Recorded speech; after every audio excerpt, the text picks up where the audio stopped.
This week, I can't get the image out of my head of that painting of Jason Derulo in the Trumpets video, who for some reason mouths the words along with real life Jason Derulo, who's sitting on the bed, even though it's not relevant to the story of the video.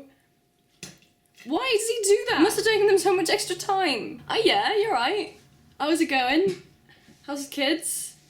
And the dog? Not many things have changed in my life. I've aged approximately 8 months, which is strange considering it's been 10? 10? I don't know. Time happens. So many. All of it. See, what happened was I filmed an entire week in my life and I just really wore out the muscle, the one muscle, the camera muscle that I used to hold up the it's gone. Oh, withered away. What can I do? Rest it, doctor said. Approximately 8 months, but maybe 10. You'll have to see how you feel. And I was like, okay, I will listen to you as a medical expert.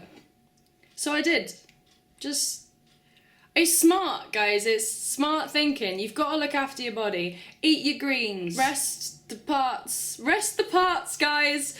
Rest the parts. See, I genuinely haven't been up to much, but a lot happens around me in this house that I have no say in. Literally a couple of days after I stopped filming my week, Matt and Alice were still away in Cornwall, and some of the others decided to just fill their room with nearly 600 balloons. I'm trying to work on some stuff down here, but there's a weird noise up there, and I don't know what it is. What on earth is this? What is happening? What are you doing?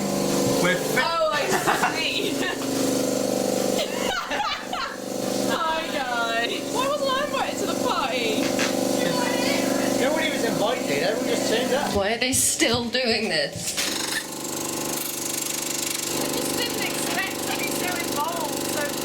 Very understandably, on their return, they were like immediately done with the idea of lots of balloons filling their entire room. So we all pioneered this wave of balloon movement and gradually got them through the hallway, round the corner to Tom's room, where they rightfully belonged in the first place. So temporarily, the dip in our hallway upstairs just became this like endless, ever-increasing void of balloons.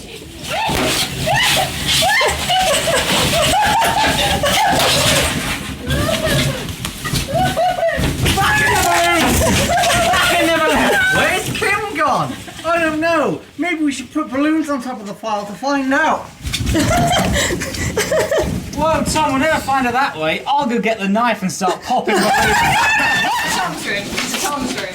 Oh my god. How are they going to live? No, you won't say name. Just blow them up. I've got Tom now.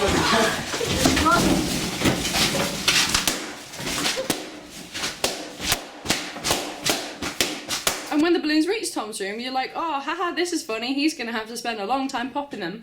But he just didn't. For so many months. And he just lived in this bizarre symbiotic relationship with these balloons. Every now and then throughout the house, you would just hear this like muffled banging again and again as he made his way through as many as he could in a short space of time. Which must have been really confusing for anyone who lives next door or anyone who's walking past, or the precious mice that roam our crawl spaces. One thing we've been doing over the past few months is sending out these adorable house cards. That's where our priorities lie, clearly. It's cute as shit, so it's worth it. We offer a range of positive points. The most noticeable thing about this now, which really shows its age, is that lots of people's hair colour has just drastically changed several times, except for this guy. See?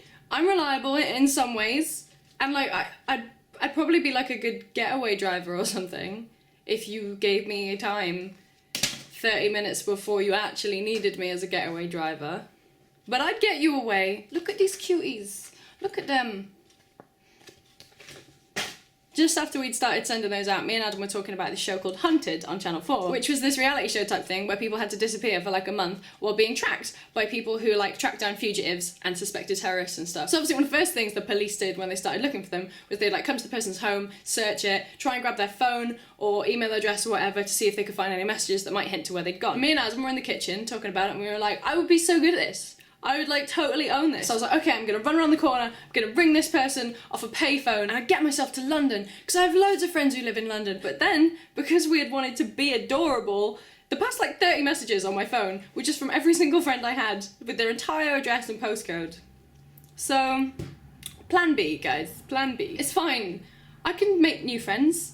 So I am the bar manager of a little bar. And every week when I'm ordering stock for the bar, they're like, hey, Kim, oh buddy, old pal, would you like to throw some extra drinks in for free? And I'm like, sure.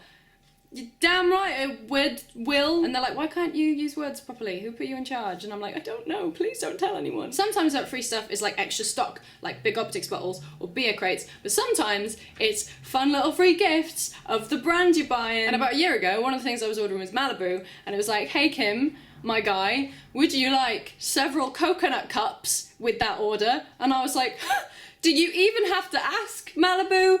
Do you even have to ask? Anyway, it did ask, and I said yes. I'm not saying our bar needs coconut cups at all, but I 100% definitely do. But the venue manager, James, was like, Kim, you don't want those. They're rubbish. They're not even that good. And I was like, simmer down, James. You know my name, not my story. So obviously, the next week was incredible. I was awake all nights with the excitement. Do you think that the coconut cups turned up, guys? Because, spoilers, they did not. The usual several crates of beer and barrels that I didn't care about, and I assume no one else does, and not a single coconut cup in sight. Eventually I battled through the grief. I just about recovered. You know, I had good friends around me to support me through the dark times. And then, who rocked up to work a couple of weeks ago to find that the coconut cups deal has returned?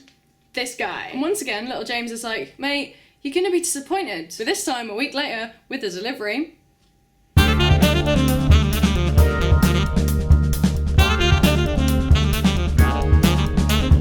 egg on your face, James.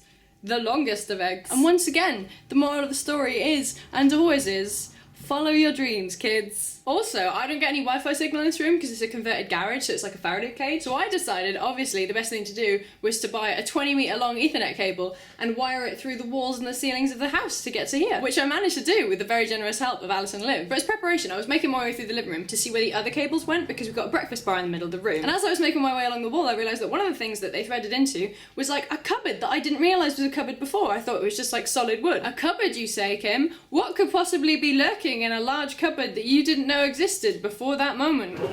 I'm trying to get an Ethernet cable to connect to the router, so I was measuring, where I discovered this cupboard and Stanley and this. Everyone knows. Everyone that's come to the house. They're like, so where's Stanley? We're like, screw you guys. Told you he wasn't in Denmark. It's not like I believed it or anything.